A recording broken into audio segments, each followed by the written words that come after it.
के साथ सबसे पहले विद्युत फ्लक्स। तो विद्युत फ्लक्स क्या होता है, इसे हम फाई ई से रिप्रेजेंट करते हैं। होता क्या है, ई ए ये कॉस थीटा, यानी होता क्या है, इलेक्ट्रिक फ्लक्स जो होता है फाई ई जो होता है आपका ये इलेक्ट्रिक फील्ड और एरिया वेक्टर के, इलेक्ट्रिक फील्ड का वेक्टर और एरिया वेक्टर के डॉट प्रोडक्ट के इक्वल होता है। अब आप कहेंगे कि एरिया वेक्टर, जी हाँ, एरिया यहाँ पे आप जब देखेंगे तो एरिया आपको एक वेक्टर क्वांटिटी दिखेगी। अब देख लो, आपने 11th में पढ़ा था, सपोज ये आपका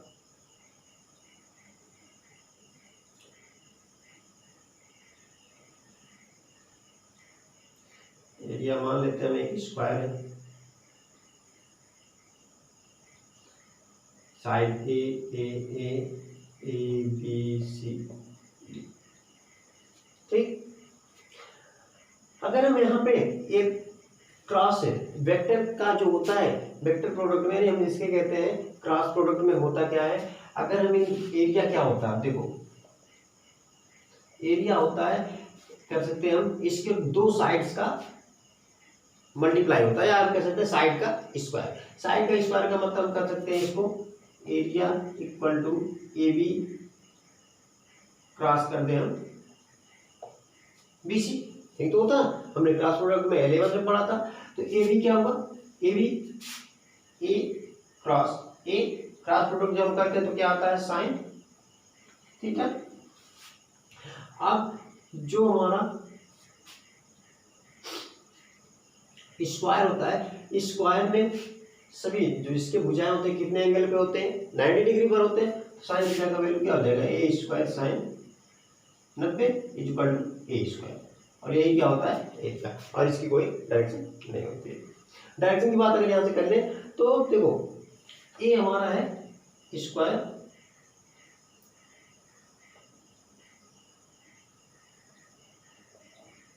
यहाँ से तो इसका जो डायरेक्शन होगा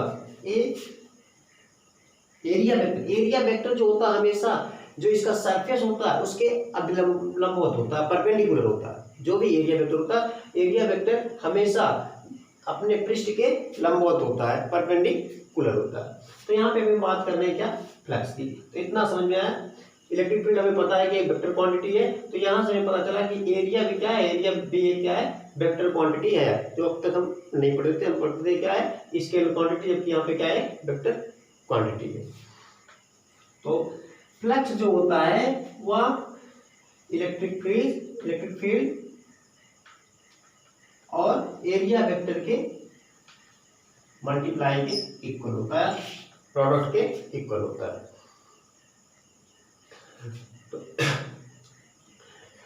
और यहां से देखो, जो अगर यहां से हम देखें तो फाई ई कह रहा है कि phi E equal to E cross D A या ई इंटू डी ए के मल्टीप्लाई के इक्वल है, प्रोडक्ट के इक्वल है। तो यहां से हमें कुछ मिलता है, यहां से देखो क्या है ई, कहने का मतलब क्या होगा, यहां से एक कोई ये मान लो आपका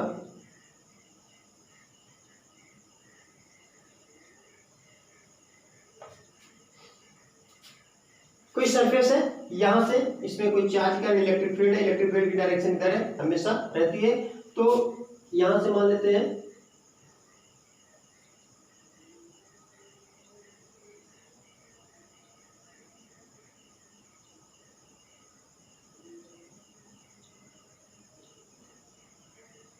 फील्ड लाइन बोल रहे, जो फाई होता है मतलब क्या होता है, phi total electric field lines होती है। इलेक्ट्रिक फील्ड लाइंस की जो संख्या होती है इस पृष्ठ के लंबवत जो इलेक्ट्रिक फील्ड लाइंस की संख्या होती है, इसका जो जितनी इलेक्ट्रिक फील्ड लाइन वही क्या होता है फाई यानी इलेक्ट्रिक फ्लक्स होता है। इलेक्ट्रिक फ्लक्स क्या होता है, किसी पृष्ठ से गुजरने वाले सभी अभिलंबवत फ्लक्स रेखाओं की या विद्युत बल रेखाओं की संख्या की मापी होती है क्या हमारी फाई ई यानी विद्युत फ्लक्स होता है। तो यहां से हम देखें, अगर एरिया डिपेंड करता है क्या, फाई देख रहे, फाई डिपेंड करता है एरिया वेक्टर पे और इलेक्ट्रिक फील्ड पे। तो अगर हम एरिया को बढ़ा देते हैं, यहाँ से देखो दिख भी रहा है कि अगर हम एरिया को, कहने का मतलब बढ़ा दिया, अगर हमारा एरिया कहाँ पे होता, यहाँ तक होता, तो लाइन जो number of electric field lines क्या है, बढ़ रही, इंक्रीज हो जाती। अब तक कितनी थी, 3 थी, अब कितनी हो गई, 5। यानी हम अगर एरिया को बढ़ाते हैं तो इलेक्ट्रिक फ्लक्स क्या होगा, बढ़ेंगे। इलेक्ट्रिक फील्ड क्या होती, इलेक्ट्रिक फ्लक्स क्या होता, इलेक्ट्रिक फ्लक्स होता है टोटल जो विद्युत बल, इलेक्ट्रिक फील्ड लाइंस होती है, यानी विद्युत बल रेखाओं की संख्या की माप को ही इलेक्ट्रिक फ्लक्स कहते हैं। यानी अगर हम एरिया को बढ़ाएंगे तो फ्लक्स रेखा, फ्लक्स हमारा जो क्या होगा, इंक्रीज होगा। सेकेंड, हम इलेक्ट्रिक फील्ड की बात करें तो हमने बहुत ही पहले ही पढ़ा है कि जितना ज्यादा हम इलेक्ट्रिक फील्ड बढ़ाते हैं, इलेक्ट्रिक फील्ड जितना ही ज्यादा होगा उतना ज्यादा क्या होती है, फ्लक्स रेखाओं की संख्या होती है, या विद्युत बल रेखाओं की संख्या उतनी ही पास पास गुजरती है। हमने पढ़ा था कि स्ट्रॉन्ग इलेक्ट्रिक फील्ड में numbers of electric field line अधिक होती है। यानी जब प्रबल वैद्युत क्षेत्र की बात करें, प्रबल वैद्युत क्षेत्र में इलेक्ट्रिक फील्ड, जो इलेक्ट्रिक फील्ड विद्युत बल रेखाएं होती है पास पास होती है, यानी डेंसिटी क्या होती है कि बढ़ जाती है, पास पास रेखाएं होती है।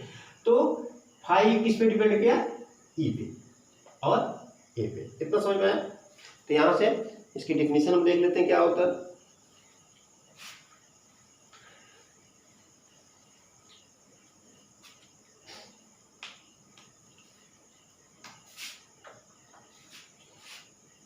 किसी विद्युत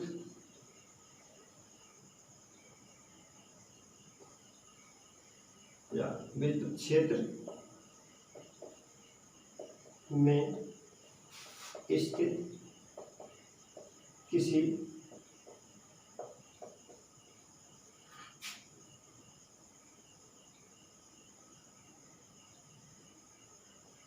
पृष्ठ से गुजरने वाला फ्लक्स उस पृष्ठ से गुजरने वाले, उस पृष्ठ के अभिलंबवत, उस पृष्ठ के अभिलंबवत गुजरने वाले विद्युत बल रेखाओं, विद्युत बल रेखाओं की संख्या की माप होती है। किसी विद्युत क्षेत्र में स्थित किसी पृष्ठ से गुजरने वाला फ्लक्स उस पृष्ठ के अभिलंबवत गुजरने वाले विद्युत बल रेखाओं की संख्या की माप होती है। यानी हम दूसरे शब्दों में कह सकते हैं कि किसी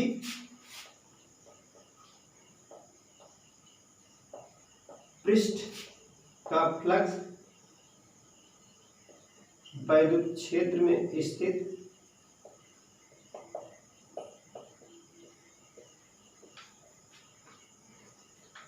पृष्ठ के अभिलंबवत गुजरने वाले बल रेखाओं की संख्या की माप होती है। तो यहाँ पे दो कंडीशन होती है क्या, एक तो पृष्ठ के अभिलंबवत जो फ्लक्स रेखाएं गुजरती हैं पृष्ठ के, जैसे अगर मान लो सपोज ये आपका है, तो इस तरह से कोई भी एरिया हो, जैसे मान लो ये आपका एरिया है, तो इस पृष्ठ से क्या होगा, यहाँ पे हम क्यू चार्ज लेंगे तो क्यू चार्ज के चारों तरफ यहाँ से फील्ड लाइन निकलेंगी। तो जो फील्ड लाइन इस सरफेस के परपेंडिकुलर होती है वही फ्लक्स होती है, नोट करते हैं। बाकी सब क्या होती है, फ्लक्स जनरेट नहीं करती है। तो अभिलंबवत जो हमारी फील्ड लाइन होती है उन्हीं को हम क्या कहते हैं, विद्युत बल, सॉरी विद्युत फ्लक्स कहते हैं। यहाँ से फाई ई इक्वल टू किया जाता है, फाई ई इक्वल हो जाता है E into A, E dot A, या हम फाई ई इक्वल टू कर सकते हैं ई ए कॉस थीटा। ठीक, इसके हम देख ले मात्रा जो है, मात्रा क्या होता है, तो मात्रा किसका क्या होता है, यूनिट इसकी होती है ई का, हम पढ़ चुके हैं क्या होता है, न्यूटन प्रति कूलाम होता है। इलेक्ट्रिक फील्ड क्या होता है, न्यूटन प्रति कूलाम। और ए का मीटर स्क्वायर। तो न्यूटन प्रति कूलम मीटर स्क्वायर क्या हो गया, इसका यूनिट हो गया। बीमा डायमेंशन की बात कर लें तो क्या हो जाएगा, हमें ई का पता है, क्या होता है M L T raise to power -3 A raise to power -1 होता है किसका, ई का। और ए का क्या होता है एल स्क्वायर, तो इसकी बीमा क्या हो जाएगी M L cube T raise to power -3 A raise to power -, हो गया इसकी बीमा। ठीक, इतना हो गया। चलो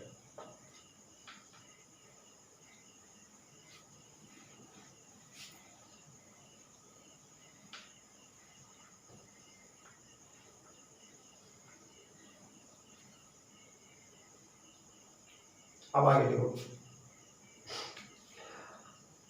हमने पढ़ा, अब देखो थीटा पे भी डिपेंड करता है, जैसे जो आपका विद्युत फ्लक्स होता है थीटा पर भी डिपेंड करता है। हमने देखा कि फाई ई इक्वल टू क्या था, ई ए कॉस थीटा। जैसे मान लो देखो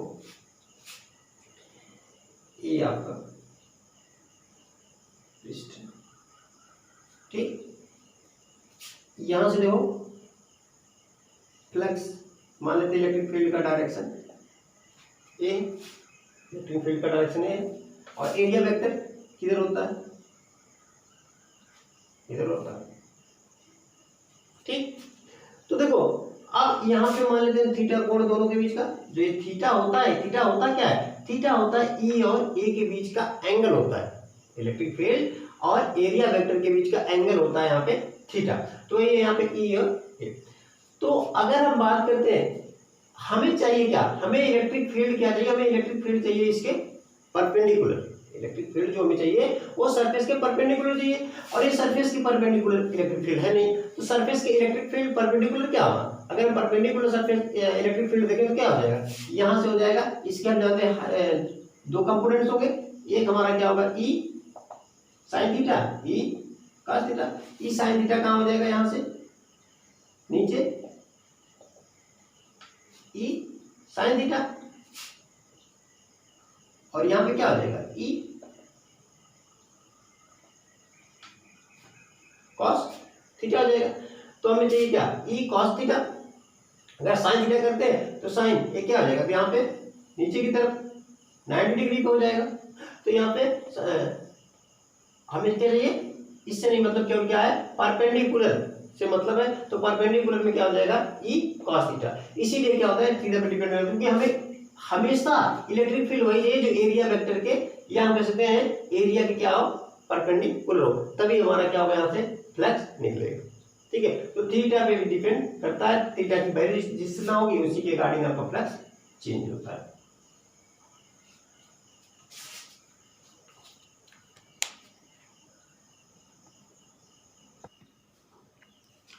ओके, चलो देखो, और हमने पढ़ा था कि जो हमारी इसके अलावा जो आपका इलेक्ट्रिक फ्लक्स होता है, ये हमने देखा क्या होता है, क्रॉस प्रोडक्ट के इक्वल होता है, क्रॉस प्रोडक्ट इसमें होता है। और हमने पढ़ा था जो स्केलर होती हैं, स्केलर क्वांटिटी होती है, वो एक उनका एल्जेब्रिक सम होता है, यानी हम कह सकते हैं अगर हम मान लें किसी इस तरह से कोई हमारी क्या हो शेप हो, 3D शेप हो, ठीक, अगर यहाँ पे हम बात करें इलेक्ट्रिक फ्लक्स इसके से कितना निकलेगा, तो हम जानते हैं इलेक्ट्रिक फ्लक्स जो होता है हमेशा परपेंडिकुलर साइड से ही पे जो होता है प्रोड्यूस होता है। तो यहाँ से अगर हम बात करें तो देखो, अगर इस वाले फ्लक्स की बात करें, इस वाले फ्लक्स की बात करें, इसके लिए इलेक्ट्रिक फील्ड किधर इधर होता है, इलेक्ट्रिक फील्ड इधर और एरिया वेक्टर इधर, तो यहाँ से फ्लक्स जनरेट होगा। यहाँ पे क्या बात करें, यहाँ पे भी इलेक्ट्रिक फील्ड का डायरेक्शन इधर और एरिया वेक्टर का डायरेक्शन इधर, थीटा का वैल्यू कितना हो जाएगा 180 हो जाएगा। तो इस साइड के लिए अगर हम ले तो क्या हो जाएगा, इस साइड के लिए तो हम क्या हो जाएगा -5e इक्वल टू ई ए हो जाएगा, डायरेक्शन क्या अपोजिट है, यहाँ पे ई ए हो जाएगा। ठीक, इसके लिए ले तो एरिया वेक्टर नीचे आएगा पृष्ठ के अभिलंब, लेकिन इलेक्ट्रिक फील्ड का डायरेक्शन इधर है थीटा का वैल्यू 90 और cos 90 का वैल्यू 0। ऊपर के लिए भी यही सिचुएशन क्या हो जाएगा, 0 हो जाएगा। और इस सामने वाले फलक के लिए क्या हो जाएगा, इसके लिए भी हमारा जो भी थीटा का वैल्यू होगा कहाँ पे आएगा, इधर आएगा कुछ, और इलेक्ट्रिक फील्ड से कितना एंगल पे होगा 90 डिग्री पर 0, और पीछे वाले प्लग के लिए भी क्या हो जाएगा, 0 हो जाएगा। तो बचा क्या, टोटल जो फ्लक्स हुआ क्या हुआ, 0 होगा। यानी हमारे कहने का मतलब क्या है कि जो फाई की होता है, अगर किसी भी ऐसे पृष्ठ है उसे कई दिशाओं में फ्लक्स निकले तो फाई इक्वल टू क्या होता है, phi 1 plus phi 2 plus phi 3 dot dot dot phi 6 है, या जितने भी होंगे सबका सम है, जब एक सम होता है फाई ई। ठीक,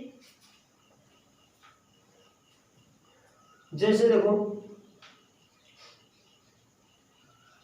एक एग्जांपल, जैसे देखो क्या होता है, देखो ये हमारा क्या है, सिलेंडर रखा है यहां,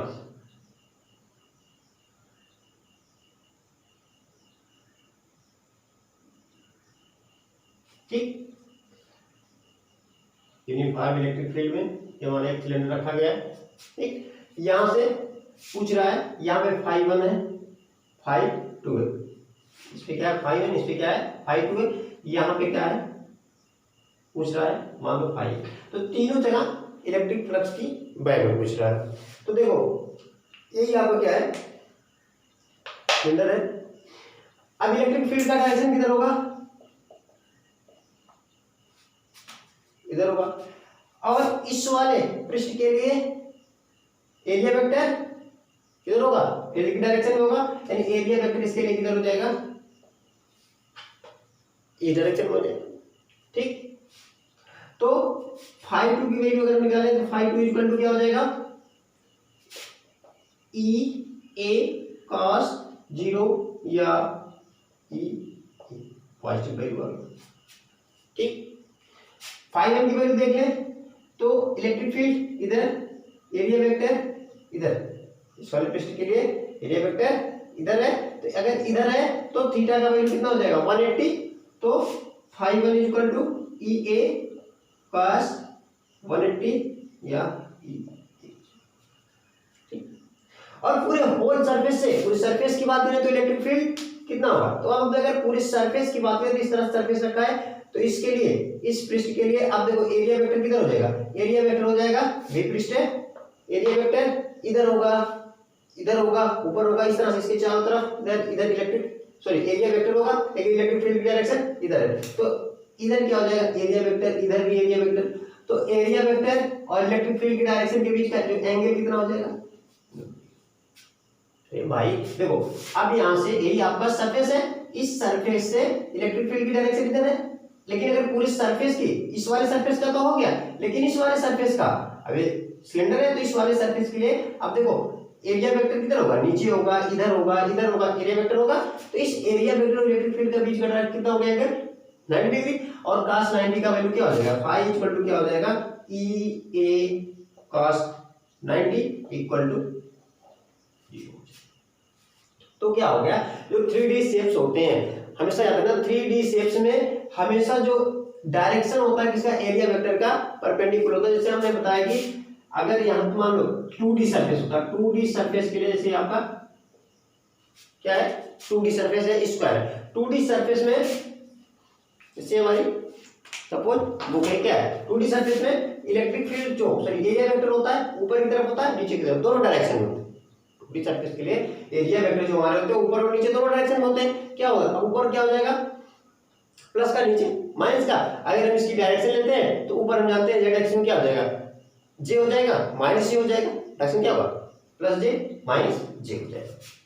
लेकिन अगर हम 3D की बात करें, 3 डायमेंशनल अगर हम इसके लिए बात करते हैं तो हमेशा क्या होता है, जो इलेक्ट्रिक फ्लक्स होता है वो हमेशा, या हम कह सकते हैं एरिया वेक्टर हमेशा आउटवर्ड होता है, यानी बाहर की तरफ, इधर हो गया, इधर हो गया, इधर हो गया, इधर हो गया, इधर हो गया, इधर हो गया।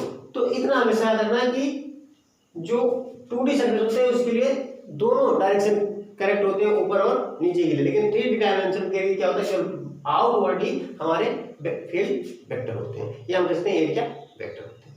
समझ में आया? समझ गए? चलो अब इसी पे हम आगे बढ़ते हैं गॉस लॉ पे। साइंटिस्ट थे 1835 में, इन्होंने इलेक्ट्रिक फलक के ऊपर एक नियम दिया।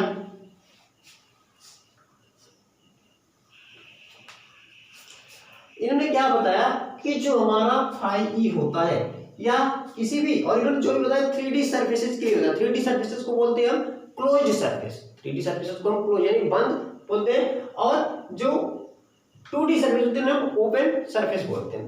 तो इन्होंने जो ला दिया किसके लिए दिया? 3D सर्फेसेस के लिए दिया। तो सपोज मान लो यहाँ पर इन्होंने बताया कि 3D सर्फेस है, यहाँ पे प्लस क्यू चार्ज रखा है, ठीक। अब इस प्लस क्यू चार्ज के कारण क्या होगा? मान लीजिए आपका, इस पे हम थोड़ा सा बना दे रहे हैं इस तरह से, क्या स्फीयर है, स्फीयर के अंदर एक प्लस क्यू चार्ज, ठीक। अब इससे चारों तरफ फील्ड लाइंस इस तरह से निकलेंगी, सभी डायरेक्शन में निकलेंगी चार्ज, ठीक। इधर समझ में? तो अगर हम स्फीयर के किसी पृष्ठ पे लेते हैं इलेक्ट्रिक फील्ड, जैसे हम इस वाले पृष्ठ के लिए बात करते हैं, तो इस वाले पृष्ठ के लिए इलेक्ट्रिक फील्ड क्या हो जाएगा? और हर पृष्ठ, अब इसकी क्या, अगर हम छोटे किसी डीए एरिया वेक्टर की बात करें, किसकी? डी यानी छोटा सा। अब देखो चार्ज है हर पृष्ठ पे, यहाँ पे एक डीए, यहाँ पे एक डीए, यहाँ पे डीए, यहाँ पे डीए, हर जगह क्या होगा? जो एक डीए एक सरफेस इसका होगा, हम कह सकते हैं छोटा सा। अभी क्या हुआ? हर जगह पृष्ठ पे क्या होगा? परपेंडिकुलर होगा कि नहीं होगा? होगा। अब स्फीयर पे है, अब क्या है, इस पे हर जगह अगर हम छोटा सा एरिया लेते हैं तो एरिया की क्या होता है? हमेशा जो स्फीयर में होता है सरफेस क्या होता है? परपेंडिकुलर होता है। तो हमें परपेंडिकुलर फ्लक्स में पता है कि इलेक्ट्रिक फील्ड लाइन जो भी होते हैं फ्लक्स में, ये परपेंडिकुलर ही शो करते हैं। तो यहां से अगर हम निकालें तो हमें पता है क्या होता है, फाई। अगर हम छोटा सा फ्लक्स निकालें, पहले छोटा सा फ्लक्स निकालें छोटे से एरिया वेक्टर के लिए, तो क्या होता है? डी फाई, डायरेक्शन हमेशा क्या होगी दोनों की? इक्वल है। D phi sorry E dot D A या E D A cos theta, theta का वैल्यू 0, तो क्या हो जाएगा? ई डी ए हो जाएगा। और अगर हम पूरे सरफेस के लिए बात करें तो क्या होगा? अब जितना यहाँ पे फ्लक्स होगा, उतना यहाँ पे फ्लक्स होगा, इतना यहाँ पे, मतलब क्या हो जाएगा? हर जगह फ्लक्स होगा। और हमने पढ़ा है कि जो फ्लक्स होता है ये इसके जो क्या है, एल्जेब्रिक सम के बराबर होता है। यानी अगर हम मान लेते हैं यहाँ पे φ1 है, φ2 है, φ3 है, φ4 है, φ5 है, डाटा इस तरह से इलेक्ट्रिक फ्लक्स है। तो अगर सम करेंगे इस इलेक्ट्रिक फ्लक्स का, क्या हो जाएगा? फाई इक्वल टू हो जाएगा φ1 प्लस φ2 प्लस होगा जी होगा। तो क्या करें, या तो हम इस तरह सम करें, अब पता नहीं कितने, हमें पता नहीं है, इसलिए क्या करते हैं हम होल सरफेस के लिए इंटीग्रेशन कर देते हैं। तो क्या हो जाएगा? फाई इक्वल टू हो जाएगा integration of D phi E या इंटीग्रेशन ऑफ ई हो जाएगा। अब देखो क्या, इलेक्ट्रिक फील्ड जो हमारा है ये क्या है? वेरिएबल है? नहीं वेरिएबल है। ये क्या है? ये हर जगह क्या है? समान, क्या है? यूनिफॉर्म है। इलेक्ट्रिक फील्ड क्या है? यूनिफॉर्म है। ये क्या है? एक कांस्टेंट टर्म है, इसको हम बाहर ले लेते हैं तो क्या हो जाएगा? D phi equal to sorry phi equal to बाहर आ गया, क्या हो जाएगा? ई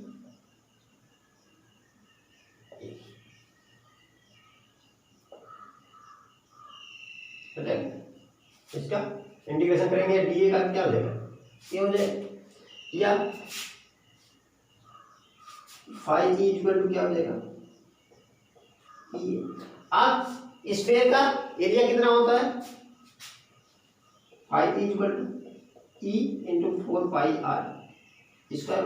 और हम जानते हैं ई इक्वल टू क्या होता है? 1/4 pi epsilon nought q by are square. तो वैल्यू रख दो, 1/4 pi nought r square into q into 4 pi are square. 4 pi are square क्या बचा, 5 हो गया क्यू बाई एप्सिलॉन। यही क्या है गॉस लॉ की, गॉस लॉ के अकॉर्डिंग क्या होता है, किसी बंद पृष्ठ हमेशा थ्री डायमेंशनल के लिए होता है, गॉस लॉ होता है किसी बंद पृष्ठ से गुजरने वाला कुल फ्लक्स उस पृष्ठ के नेट चार्ज का अपसाइलन गुना होता है।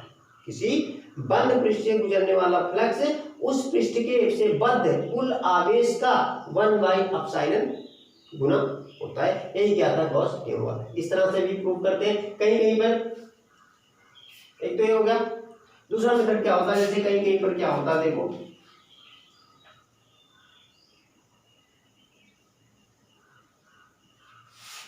यहां पे अब जो सरफेस पे होगा एक घनकोण क्या होता है, डी ओमेगा होता है। छोटा सा घनकोण क्या हुआ, हर पृष्ठ से, क्योंकि जानते डी सरफेस है तो गोले के हर पृष्ठ पे क्या हुआ, छोटा छोटा सा कोण डी ओमेगा क्या होगा, घनकोण ए करेगा। यहां से मान लो यहां पे अगर नेट चार्ज है तो पृष्ठ पर कितना कोण बना, घनकोण बनाएगा डी ओमेगा। तो हम जानते हैं यहां से क्या हो जाता है, और डी ओमेगा होता क्या है, डी ओमेगा हम पढ़ चुके हैं। घनकोण क्या होता है, घनकोण होता है एरिया यानी डीएस या डीई कह सकते हैं अपान में रेडियस का स्क्वायर। ये होता है डी ओमेगा की डीए पढ़े मेले बंध में घनकोण की पर स्टेरेडियन, तो क्या होता है डी अपान में आर स्क्वायर। अगर बात कर ले यहां से तो क्या हो जाएगा, हम जानते हैं फाइव ई इक्वल टू होता है ई डॉट डी, या phi E equal to E D A cos zero कर लेते हैं, क्या हो जाएगा ई डी ए हो जाता है। अगर यहां से हम वैल्यू रख दें तो फाइव ई इक्वल टू क्या हो जाएगा ई डी वाई, इंटीग्रेशन कर देंगे तो क्या हो जाएगा ई ए, ई का वैल्यू 1/4 पाई एप्सिलॉन, ए का 4 पाई आर स्क्वायर हो जाएगा। सॉरी एक मिनट, यहां से ई को तोड़ दें हम यहां से की ओर, डी फाइव ई, या हम इंटीग्रेशन करते हैं फाइव ई इक्वल टू क्या हो जाएगा ई, ये हो जाएगा। यहां से ई का वैल्यू होता है 1/4 pi epsilon nought q by are square. ए मैंने बताया क्या, ए अपान में five E equal to, five E equal to क्या हो जाएगा ए अपान में r square into q by 4 pi epsilon r square कर ले तो क्या हो गया ए बाई आर स्क्वायर। अब ए बाई या एस डी एस, एस कहीं पे डी एस भी आपको मिल सकता है, यानी एस सरफेस भी मिल सकता है, कहीं पे आपको एरिया मिल सकता है। तो इसका वैल्यू क्या हो जाएगा, क्या होगा डी ओमेगा होगा, या हम कह सकते हैं ओमेगा घनकोण होगा। तो क्या हो जाएगा फाइव ई इक्वल टू हो जाएगा Q by epsilon 4 pi epsilon not into omega. और ओमेगा का वैल्यू अगर हम पूरे, अगर डी फाइव अगर छोटे से कोण के लिए तो डी ओमेगा होता, अगर पूरे सरफेस के लिए होगा क्या हो जाएगा, इसका इंटीग्रेशन हो जाएगा, इंटीग्रेशन हो जाएगा तो ओमेगा, और ओमेगा का वैल्यू जो ये पूरे सरफेस पे घनकोण होगा कितना आंतरिक करता है केंद्र पर, कितना गोले के केंद्र पर पूरा घनकोण कितना आंतरिक करता है, एक पृष्ठ आपका 4 पाई। तो क्या हो जाएगा phi E equal to Q upon 4 pi epsilon naught 4 pi हो जाएगा, 4 पाई से 4 पाई कैंसिल हो गया, फाइव ई इक्वल टू हो जाएगा क्यू बाई एप्सिलॉन। तो दोनों तरीकों से आप इस गॉस लॉ को प्रूव कर सकते हो।